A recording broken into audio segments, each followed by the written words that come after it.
Vous me connaissez sur le nom de Gérard Kwadja. Mon nom en païtien, c'est pour nous.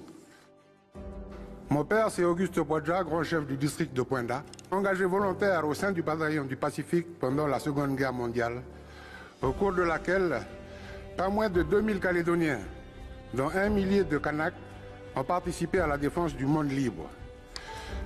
Mon père était stockman. Il a ensuite été éleveur, lui-même sur sa propriété. C'est la concrétisation d'un rêve. Ce rêve s'est fracassé à partir de 1983 à 1984. Notre cheptel a été abattu, nuit après nuit, à coups de sabre et de tamioc. Nos champs ont été saccagés, nos barrières coupées, notre famille menacée.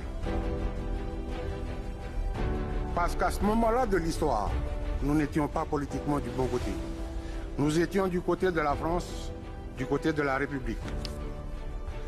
Peut-être comprenez-vous mieux maintenant mon attachement viscéral à la paix.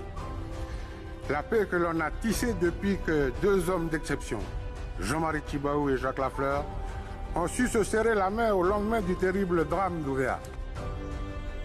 Celui qui s'exprime est un Kanak qui appartient à une civilisation millénaire.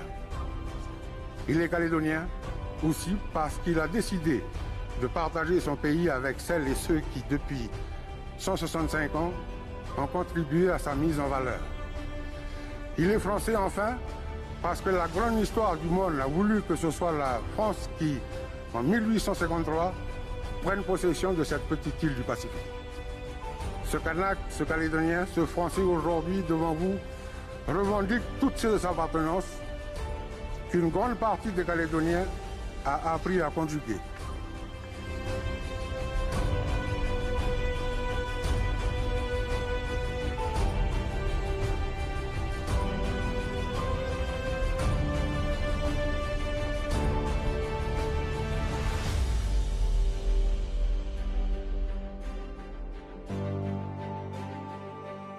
En brousse, nous avons payé cher le prix des affrontements durant les événements.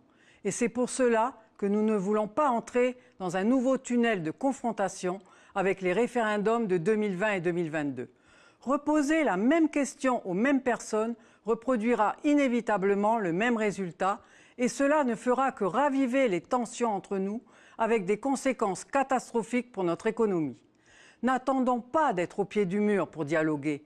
Reprenons les discussions dès le lendemain du 12 mai pour trouver ensemble une solution d'avenir partagée dans la France au lieu de subir des référendums d'avenir opposés.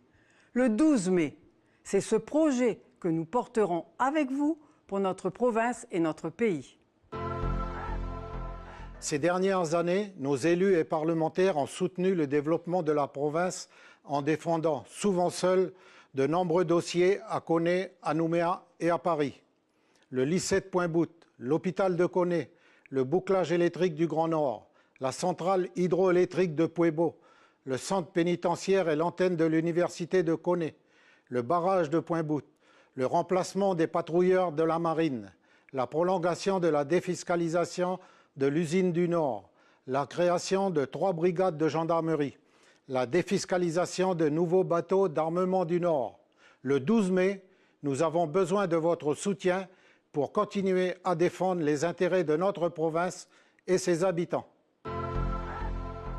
En acceptant de se serrer la main, alors que des familles pleuraient leurs morts dans chaque camp, Jacques Lafleur et Jean-Marie Tjibaou se sont élevés au-dessus de ce qu'ils croyaient être juste pour préserver l'essentiel, la paix entre les Calédoniens. En acceptant le partage par le rééquilibrage entre les communautés, ils ont fait œuvre de justice pour permettre à tous les Calédoniens de vivre dans des conditions décentes. Le maintien de la paix et la poursuite du rééquilibrage sont aujourd'hui menacés par certains qui, depuis Nouméa, préfèrent la confrontation au dialogue et réfutent la solidarité pour privilégier leurs intérêts. Le 12 mai, aidez-nous à maintenir la paix et à poursuivre le développement de la province Nord.